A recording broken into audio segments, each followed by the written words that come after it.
بسم اللہ الرحمن الرحیم۔ السلام علیکم ورحمۃ اللہ وبرکاتہ۔ بسم اللہ الرحمن الرحیم۔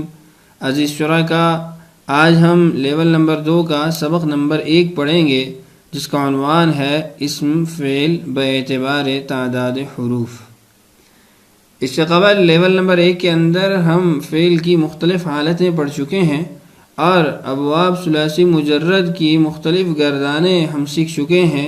ماضی، مضارع، امر، نہی، مثبت، منفی، مجہول، معروف، مختلف طریقوں سے اور مختلف طرز سے ہم گردانیں بنا چکے ہیں اور اس کے ساتھ کچھ بنیادی اصطلاحات بھی جان چکے ہیں۔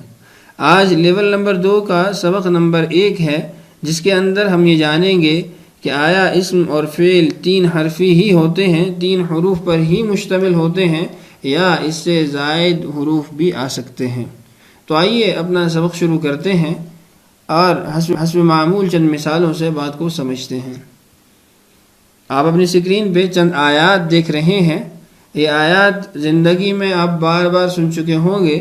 پہلی آیت ہے ایاک نعبد و ایاک نستعین، اور دوسری صراط الذین انعمت علیہم، اور تیسری الذی یوسوس فی صدور الناس۔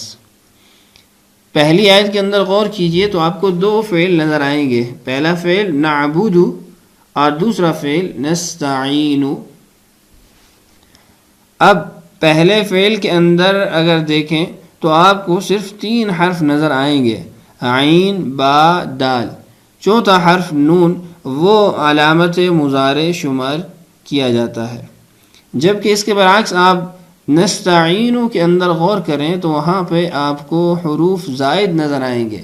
نون علامت مضارع ہو گئی، سین، تا، عین، یا، نون، یہ 5 حرف پائے جاتے ہیں اس فعل کے اندر۔ دوسرا جملہ دیکھیے، صراط الذین انعمت علیہم۔ اس جملے کے اندر انعمت فعل ہے۔ اب ثلاثی مجرد کے ابواب میں جب ہم نے ماضی مخاطب کا صیغہ پڑھا تھا، مذکر کا صیغہ، تو اس کے اندر ہمیں 4 حرف ملے تھے۔ مثلا نصرت، نون، صاد، را، تا، جبکہ انعمت کے اندر 5 حرف پائے جا رہے ہیں، الف، نون، عین، میم، تا۔ اسی طریقے سے آپ تیسرا جملہ دیکھیے، الذی یوسوس فی صدور الناس۔ اس آیت کے اندر فعل یوسوس استعمال ہوا ہے۔ اب یوسوس کے اندر بھی یا علامت مضارع کو اگر نکال دیا جائے تو اس کے بعد واو، سین، یہ 4 حرف پائے جا رہے ہیں۔ تو عزیز شرکاء، ان آیات سے پہلی بات تو یہ معلوم ہوئی کہ فعل ہمیشہ 3 حرف پر مشتمل نہیں ہوتا، بلکہ 3 حرف سے زائد بھی فعل استعمال ہوتا ہے۔ دوسری بات آج کے سبق کے اندر ہم نے یہ جاننی ہے کہ وہ کون سے حروف ہیں اور کتنے حروف ہیں جن سے مختلف قسم کے افعال بنتے ہیں، اور ایسے افعال بنتے ہیں جو ثلاثی مجرد کے ابواب سے نہیں ہوتے، اور پھر یہ بھی جاننا ہے کہ ان کے اندر اصل حروف کتنے ہیں۔ اصل حروف کے بارے میں بھی یہ بات سن لیجئے۔ اصل حروف کا مطلب یہ ہوتا ہے کہ اس فعل کا مادہ اشتقاق، یعنی جس سے آپ نے وہ فعل بنایا ہے، ان کے بغیر اس فعل کا معنی ادا نہیں ہوتا۔ کسی بھی صورت میں اس کو حروف اصلیہ کہتے ہیں، اور حروف زائدہ وہ حروف ہوتے ہیں جن کو آپ کسی خاص مقصد کے تحت ثلاثی مجرد کے باب کے ساتھ لاتے ہیں یا کسی اور حروف اصلیہ کے ساتھ لاتے ہیں کہ آپ کو اس سے کچھ خاص معنی ادا کرنا ہوتا ہے۔ اس کی مزید تفصیلات انشاءاللہ آگے جب ابواب چلیں گے تو وہاں پہ آئے گی، اور آپ وہاں پہ اس کے فوائد کو بھی جانیں گے۔ مثالوں کے بعد اب جانتے ہیں کہ کتنی تعداد ہے اسم اور فعل کی حروف کے اعتبار سے۔ اقسام فعل اسم باعتبار حروف۔ ثلاثی، پھر ثلاثی کی 2 قسمیں ہیں، ثلاثی مجرد، ثلاثی مزید فی۔ ثلاثی آپ کو معلوم ہے کہ 3 کو کہتے ہیں، 3 حرفی کو کہتے ہیں۔ پھر آگے لکھا ہوا ہے ثلاثی مجرد اور ثلاثی مزید فی۔ ثلاثی مجرد کا معنی بھی آگے سمجھ لیجئے. مجرد کا معنی ہے خالی ہونا، یعنی یہاں پر حروف کی زیادتی سے لفظ کا خالی ہونا. مزید فی کا معنی یہ ہے کہ مجرد کے اندر ایک یا ایک سے زائد الفاظ کا اضافی ہونا. یعنی ثلاثی مجرد ان افعال کو کہا جاتا ہے جن کے اندر 3 حروف اصلیہ ہی ہوتے ہیں، باقی کوئی زائد حرف کسی خاص معنی کو ادا کرنے کے لیے، کسی خاص فائدے کو حاصل کرنے کے لیے استعمال نہ کیا گیا ہو. اور ثلاثی مزید فی ایسے فعل جس کے اندر ثلاثی مجرد کے کسی فعل کے ساتھ کوئی حرف زائد لایا گیا ہو، چاہے وہ ایک حرف ہو یا ایک سے زائد ہو. نیچے مثال دیکھیے. ثلاثی مجرد کی مثال ہے نصارا. 3 حرف ہیں، کسی قسم کا زائد حرف اس کے اندر موجود نہیں ہے. اور آگے دیکھیے استنصارا. اب اصل میں تو نون صاد را مادہ ہے، اب اس سے پہلے الف سین تا لگا دینا اور پھر ان کے اوپر حرکات لگا دینا، یہ ثلاثی مزید فی کا باب بن جاتا ہے کہ آپ نے ثلاثی مجرد کے باب کے ساتھ کچھ زائد حروف لگا دیے ہیں کسی خاص معنی کو حاصل کرنے کے لیے. نیچے دیکھیے رباعی. رباعی 4 کو کہتے ہیں، 4 حرفی، یعنی ایسا فعل جس کے اندر 4 حرف اصل ہوں اور پھر اس کے ساتھ مزید کچھ حروف اگر آ جائیں تو اس کو رباعی مزید فی کہہ دیں گے. آگے دیکھیے رباعی مجرد. اس کی تعریف بھی پہلی تعریف کی طرح ہی ہوگی. مجرد کا معنی ہے خالی ہونا، یعنی یہاں پر حروف کی زیادتی سے لفظ کا خالی ہونا. تو رباعی مجرد کے اندر بھی صرف 4 حرف اصل ہوتے ہیں، اس کے علاوہ کوئی زائد حرف نہیں آیا ہوتا. رباعی مزید فی، یعنی رباعی مجرد کے اندر کچھ زائد حروف کا آ جانا، کچھ زائد حروف کو استعمال کرنا. مثال دیکھیے دحرج. اب اس کے اندر یہ 4 حرف اصل ہیں، اس کے اندر کوئی زائد حرف نہیں ہے، اس لیے ہم اس کو رباعی مجرد کہتے ہیں. اور آگے دیکھیے تدحرج، اس کے اندر اب شروع میں تا زائد آ گئی ہے تو ہم کہیں گے کہ رباعی مجرد کے باب کے ساتھ تا زائد آنے کی وجہ سے اب یہ باب رباعی مجرد نہیں رہا بلکہ رباعی مزید فی کے اندر منتقل ہو گیا ہے. مزید کچھ تفصیلات دیکھیے ثلاثی مزید فی کی. ثلاثی مزید فی با حمزہ وصل بے حمزہ وصل، یعنی یہاں پر ثلاثی مزید فی کے ابواب کی بھی تقسیم کر دی گئی ہے کہ کچھ ابواب با حمزہ وصل ہوں گے اور کچھ بے حمزہ وصل ہوں گے. با حمزہ وصل کے کیا مراد ہے؟ جن کی ابتدا میں حمزہ وصلی آتا ہو، اور بے حمزہ وصل جن کی ابتدا میں حمزہ وصلی نہ آتا ہو. سوال یہ پیدا ہوتا ہے کہ حمزہ وصلی ہوتا کیا ہے؟ تو آئیے یہ بھی جان لیتے ہیں. حمزہ وصلی، حمزہ وصلی اس کو کہتے ہیں جو کسی دوسرے کلمہ کے ملانے سے گر جاتا ہے، جیسے ربنا اغفر لنا. اب اس جملے میں آپ غور کیجئے، ربنا اغفر اصل میں تو اغفر ہے، الف یعنی جس کو ہم حرکت کی وجہ سے حمزہ کہہ دیتے ہیں، وہ موجود ہے لکھنے کے اندر، لیکن سننے کے اندر پڑھنے کے اندر آپ اس کو نہیں ادا کرتے. ربنا اغفر آپ اس کو پڑھتے ہیں، تو حمزہ وصلی ہے اس لیے ربنا کے ملنے سے گر گیا. آئیے یہ جانتے ہیں کہ حمزہ وصلی کی صورتیں کون کون سی ہیں، کون کون سا حمزہ وصلی شمار کیا جاتا ہے. حمزہ وصلی کی صورتیں 4 صورتوں میں حمزہ وصلی ہوتا ہے. پہلی صورت الالف واللام، یعنی الف لام حرف تعریف کا حمزہ، کہ جب آپ نے عربی زبان میں کسی نکرہ لفظ کو معرفہ بنانا ہوتا ہے تو اس کی شروع میں الف لام لگا دینا، یہ بھی ایک طریقہ ہے معرفہ بنانے کا.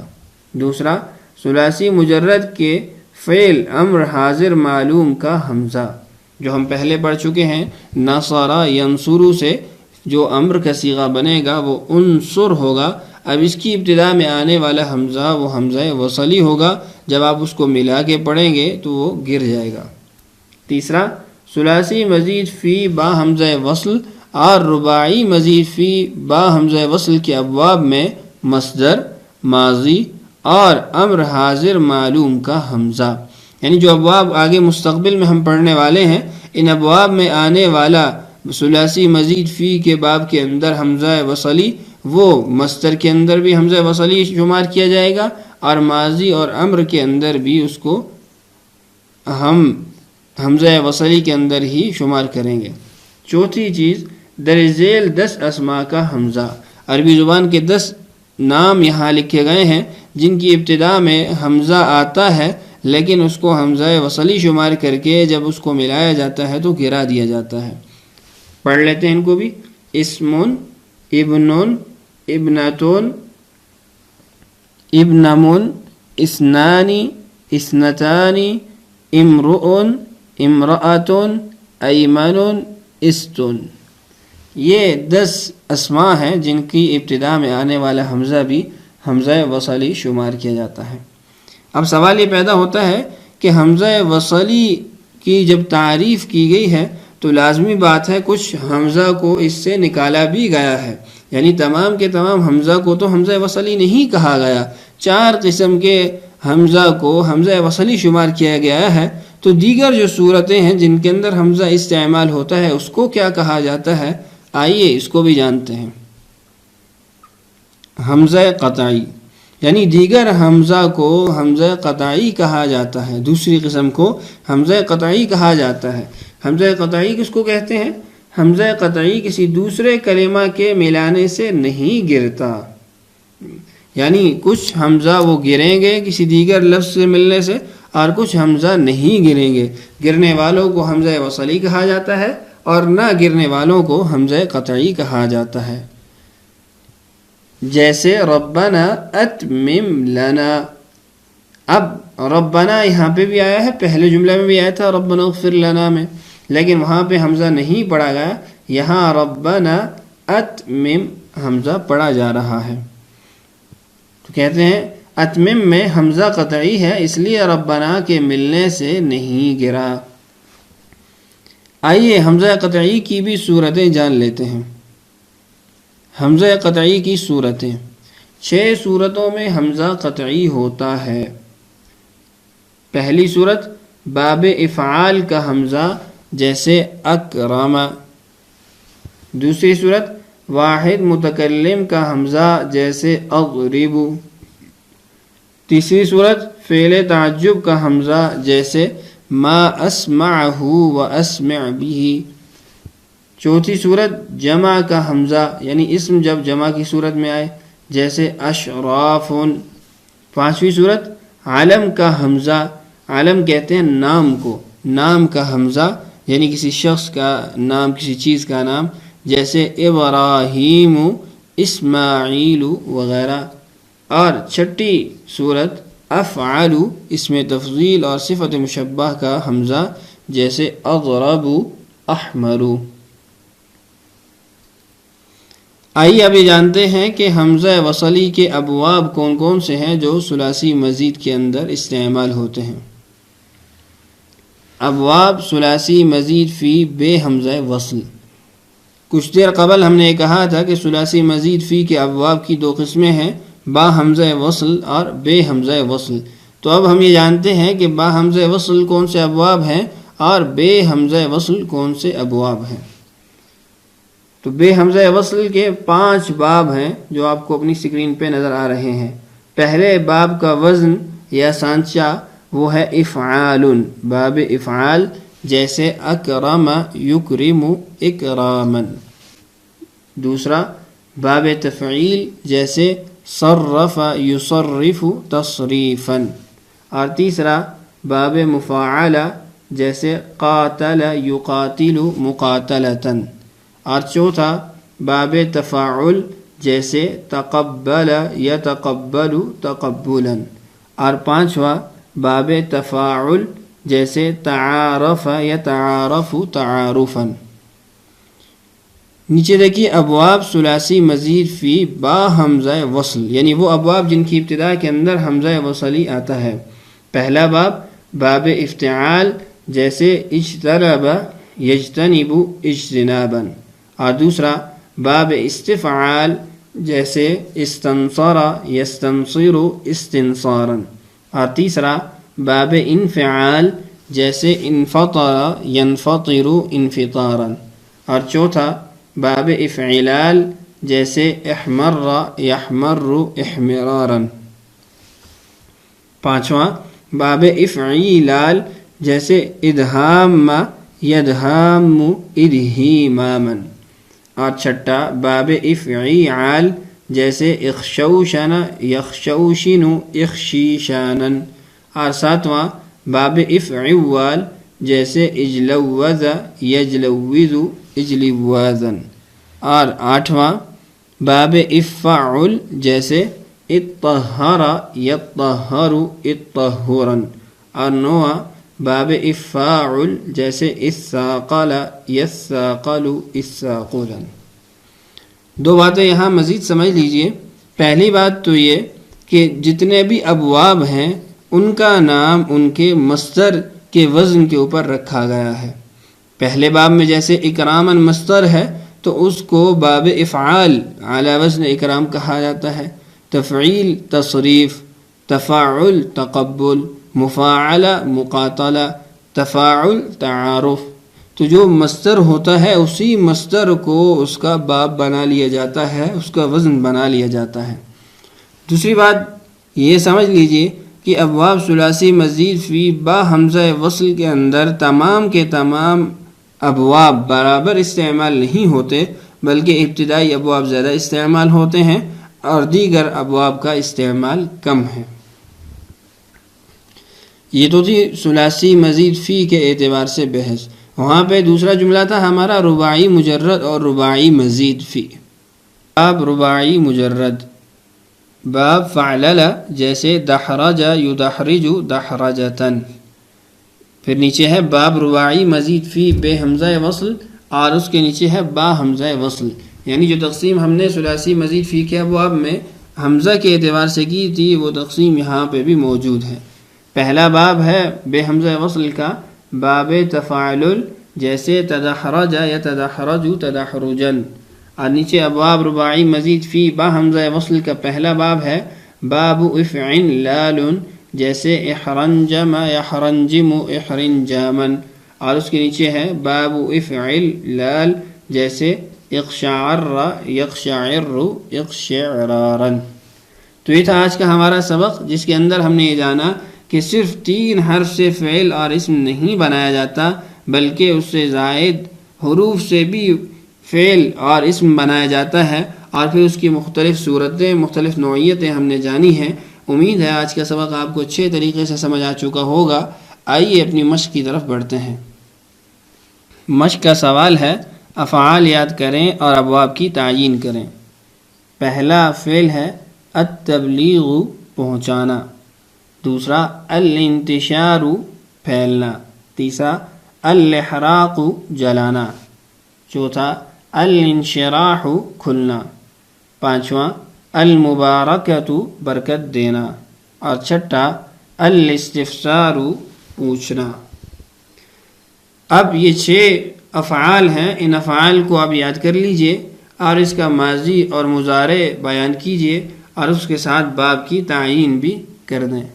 تو امید ہے آج کا سبق آپ اچھے طریقے سے سمجھ چکے ہوں گے۔ اچھے طریقے سے اس کو یاد کر لیجئے اور مشق کو حل کر لیجئے۔ اللہ تعالی ہم سب کے لیے سمجھنا اور سمجھانا آسان کرے۔ اللہ تعالی ہم سب کا حامی و ناصر ہو۔ آج کے لیے اتنا ہی کافی ہے، اجازت دیجیے۔ السلام علیکم ورحمۃ اللہ وبرکاتہ۔